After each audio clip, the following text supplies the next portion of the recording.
Hey, everybody out there in podcast land. This is your host, Severin Henderson, back again with another episode of Firecast, a Department 3C production.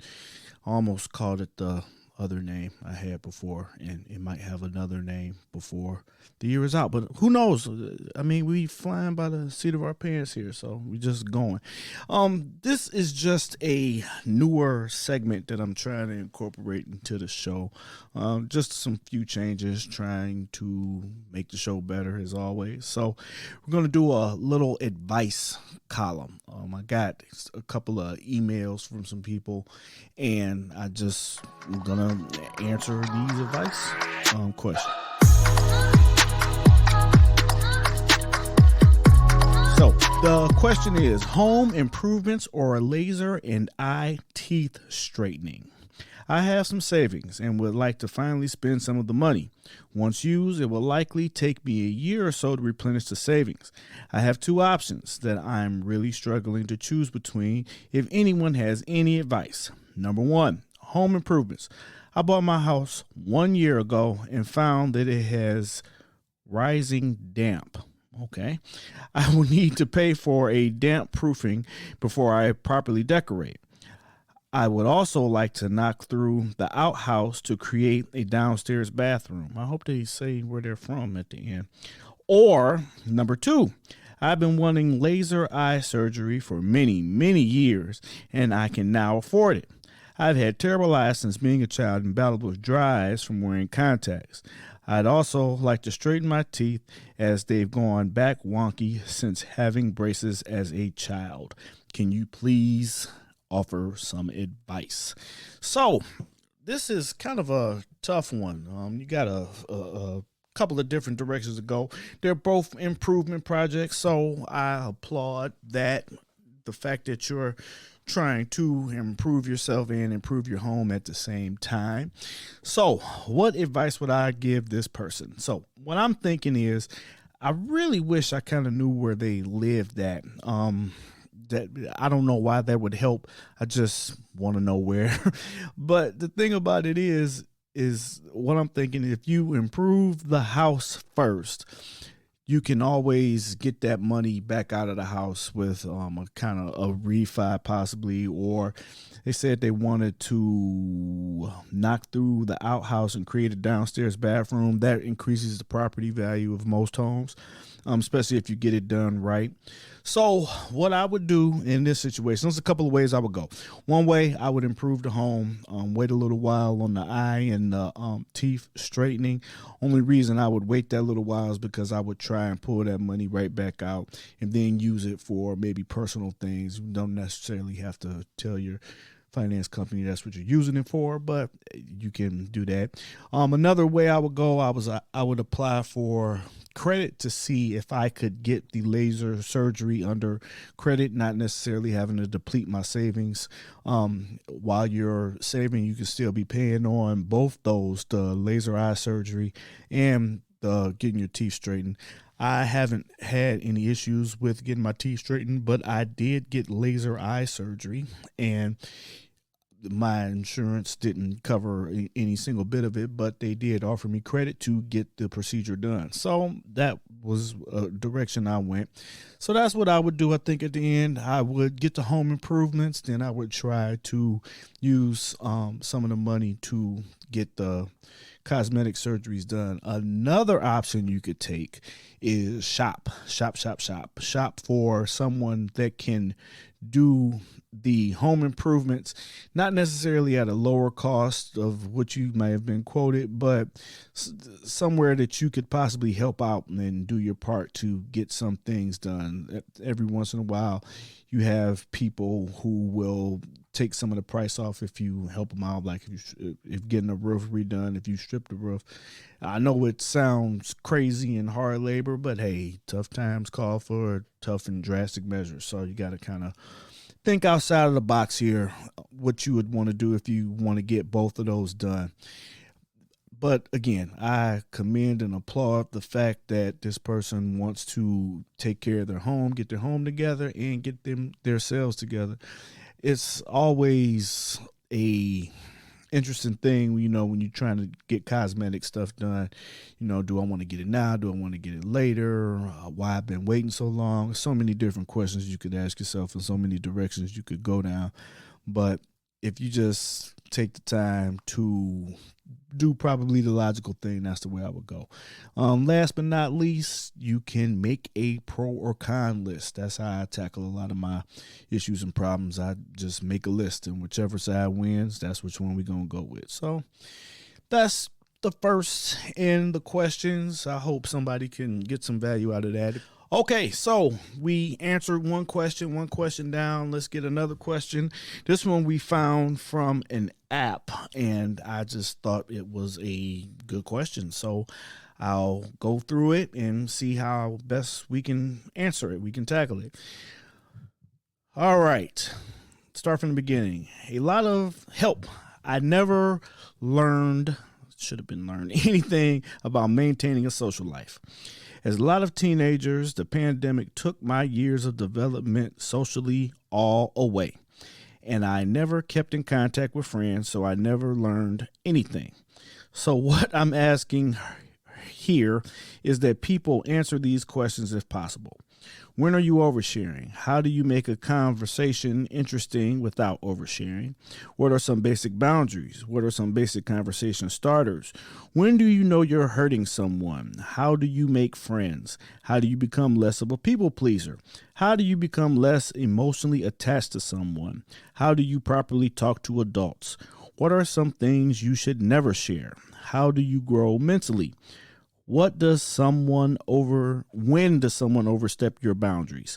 How do you get over a bad past? And I think that's all. So while I was reading that, like I said, I was reading it off the app, and people, they write how they write and talk how they talk. I know I make faux pas in both areas, but that's why it probably sounded a little different when I was reading it. So let's start from the beginning. When are you oversharing? I feel like you're oversharing when you get into like TMI territory. But at the end of the day, it's your story to share. So you share what you want to share. You share what you feel comfortable with. Life is about experiences, and going through those experiences, you learn as you go. So it's no real set method to tell you exactly everything on all of these questions, but you have to kind of go in as you learn and as you share and as you experience and as you talk to people. Then you will find out what you like to do and what you don't like to do, what you like to share, what you feel like sharing, and everything else. But to answer that question, basically, when are you oversharing? When the other person gets kind of cringy in your conversation, when you telling them a little too much more than they probably signed up for. How do you make a conversation interesting without oversharing? Kind of goes along with the same thing. You make the conversation interesting by sharing stories. I remember I was taking a class, and in the class they were talking about how do you know how to answer people who have different problems and different needs in a conversation. And he said, well, most basic thing to do is do more stuff, live life, just do cool stuff, and you'll have stories and you'll be interesting. Kind of like the most interesting man in the world. What did he do to get there? He went all over the place drinking Dos Equis. So just make it interesting by sharing what you feel is interesting inside of a conversation. What are some basic boundaries? That's a great question, because boundaries is the word of the year pretty much for me. So many people talk about boundaries and how they're setting them up and how they're putting them in place, and that's all cool and well and good. But what are the basic ones? So basic boundaries are, to me, is not to let anybody in your personal space. Your personal space is yours. The only time you let somebody inside of that personal space is when you invite them or they know that they have the go to come in and give you a hug. And that's just basic stuff. Give you a hug, give you a handshake, high five, stuff like that. You can kind of tell and feel in the moment when those things are appropriate, and sometimes you can't. But if you can't, again, that goes back to being a person and going out and having experiences and doing stuff and learning as you go. What are some basic conversation starters? That's another great one. Ultimate is high. Hi, how you doing? My name is such and such. What's your name? There you go. Start from there. If you're still in school, what classes are you taking? What classes do you like? What classes do you not like? Talk about You can talk about a myriad of things. You can talk about the weather. I mean, we're in April here in the city and it is snowing. That is a great conversation starter, and that can lead from one spot to another. So whatever's going on, whatever's relevant, maybe not a subject that's touchy, that's politically charged or social religiously charged or anything like that, but just something basic. Hey, today is this day of the week. I love it or hate it. Hey, I had this teacher. Hey, I had this class. Things like that. When do you know you're hurting someone? I imagine you're hurting someone in your conversation, and you just have to read the person, read the room. And, honesty is the best policy. You can always just ask, is, this conversation hurting you? Is it making you feel any type of way? That's what I imagine they're asking when they say, when are you hurting someone?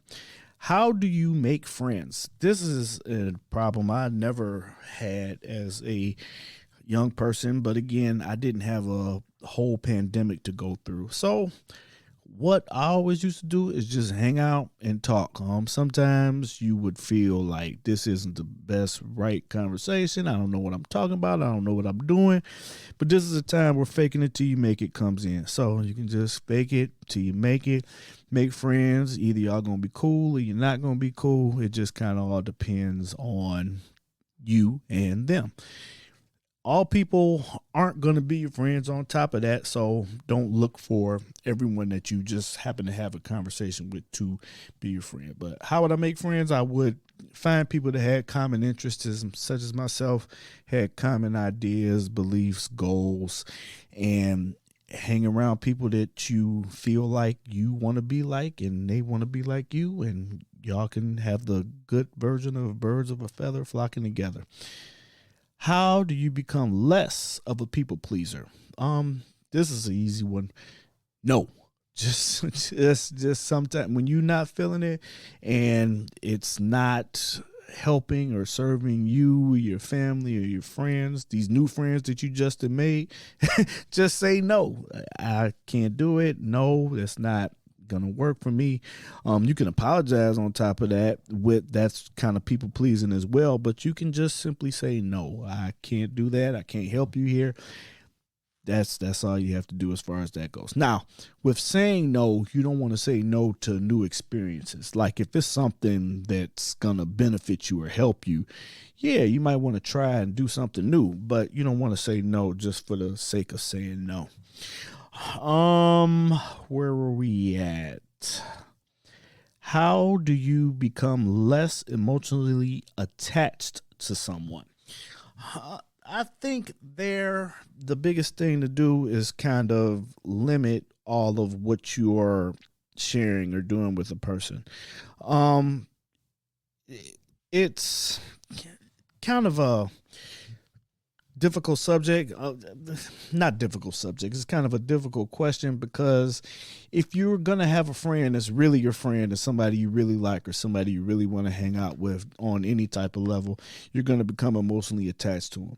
Now, if you're talking about getting to the point where you feel like you want to know where they at and what they're doing all the time, the easy answer for that is you have to build and develop your own life. You have to do things for yourself. So the more you do for yourself and the more you take care of yourself and the more you make those interesting stories, the less you will be just emotionally attached to just anybody. How do you properly talk to adults? This is a great question, especially for a young person. And I was going to say the same way you would talk to your parents, but some people talk to their parents like terribly. So that's not the answer there. You talk to adults like you would want to be talked to, kind of like the golden rule. How would you want to be talked to? How would you want to be spoken to? A big thing is when somebody calls your name, the first thing you don't say is what. You can answer yes, how can I help you? Things like that. Sir, ma'am, always go a long way when you're talking to adults. Respect the person, respect the position that they're in. Like if you have a teacher or a principal in school, pardon me, call them by their, cut that out. Call them by their proper name. Oh, hold on. I don't know what happened.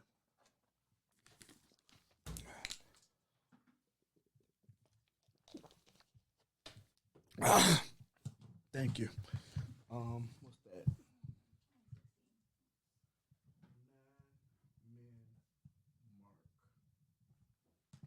Okay. Um, address them by their proper name, address them by their top proper title. That's how you can talk to adults effectively. And what are some things you should never share? Again, this goes back to the TMI part. You don't want to share things about you that are like super private, that are just to you and just to your being. Sometimes family instances or things along that nature. And one thing you should never, ever, ever, ever share is a secret somebody else told you. So it's not your secret to share, it's their secret. And if they entrusted you with it, it's not yours to share with anyone else. So that's, to me, a couple of things that you should never share. And how do you grow mentally? That's another question. Um, how you grow mentally, to me, is a lot of self-reflection, reading, experiences, talking to other people, talking to people that you kind of want to be like, hanging around those people, and finding genuine relationships inside of the people that you're getting to hang out with. When does someone overstep your boundaries? Only you know your boundaries. So if you feel that someone has done something to you that's overstepped and overbeared or overbought, then that's when they've overstepped their boundaries. Only you can tell when you're offended. Only you can tell when someone's overstepped your boundaries. If you don't feel comfortable, that's when they overstep their boundaries. And how do you get over a bad past? Bad past. We all have pasts. We all have things that come up in our lives that we're not necessarily proud of, that didn't go the way we planned. So how do we get over that? We have to look to the future and we have to move on. Everybody's always worried about two things, really. Worried about what happened yesterday and what's going to happen tomorrow, when all the time we should really be worried about what's happening in the present. It's nothing we can do about what happened yesterday. There is something we can do about what happened tomorrow to a certain extent. But when we can take control of our lives and our time period and remember what we did and what we're doing and where we're going, then that helps you get over the bad past. Bad past happens. And you want to have those interesting experiences. Some of those experiences can help someone else out, just like you're still alive and you're still here. Someone may need to hear that story about that bad past to help them make it to the future. And that is all. That's what they said at the end of the letter. So I hope you took something from that. I hope everybody can relate to that in some type of way. And if you can, reach out to us as always and tell me what you think. Okay, so we have one more in this series of advice and questions. I'll come up with a segment name for this eventually, but for right now, it's just Sevi, give me some advice. How do you write a genuine thank you letter? So, question goes is this: I was recently put on medical suspension at my work, COVID related, with no pay, and someone from work who I've never met went out of their way to drop me off a care package. Contacting employees personally is against company policy, so it was definitely a risk that they took. I was able to get their cell number and I wanted to text them thanking them, but in all honesty, I suck with writing thank you letters that sound genuine. I am genuinely grateful. However, everything I write ends up sounding like a child being forced to write their Aunt Karen a thank you letter for the ugly sweater she sent for their birthday. Any pointers?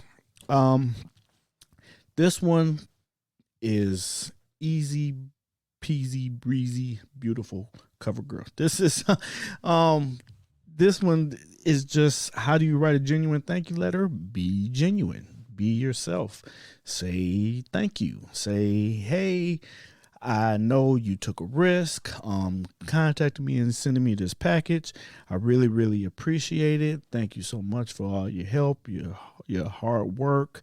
What you've done has gone above and beyond. What I would do is, if you're really genuinely thankful, get a nice card. Like one of my favorite places, Target. Target has sections of cards where you can get, and they have ones that are blank 99 cents all the way up to about $4 or $5 for a card. And sometimes it can say exactly what you were thinking without you having to say it. You could get something that's very elaborate, then at the end just put your name. That can be it. Or if you really feel like being genuine like you say you do, just write all that you pretty much said in the question. You can obviously write very well, so write exactly what you feel. Maybe give it to somebody you trust to ask them, does this sound good or bad? And then send it off. Worst they can do is nothing, because they can't say no. You're not asking them for nothing. All they can do is get it. And if this person went out of their way to do something for you, they're probably the type of person that appreciate anything that you give back to them. So just make sure that you give something back to them. That's the last one we're gonna do for this episode of Sevy offered me some advice on Firecast, and just want to get any feedback that you have. Tell me if I'm wrong. Tell me if I gave them the worst advice you ever heard of in your life, or tell me if it's something I could do better. Send me an email. Tell me why. Our email address is info@department3c.com. Still Department 3C, because this is, even though we changed the name of the show, it is still a Department 3C production. Firecast, the podcast. So reach out to us. Let us know what you think. And thanks for listening. You can always connect with us on most socials at Department 3C. You can connect with me personally at I Am Sevy. And our email address is info@department3c.com, and the website www.department3c.com. All that being said, talk to you later. Bye.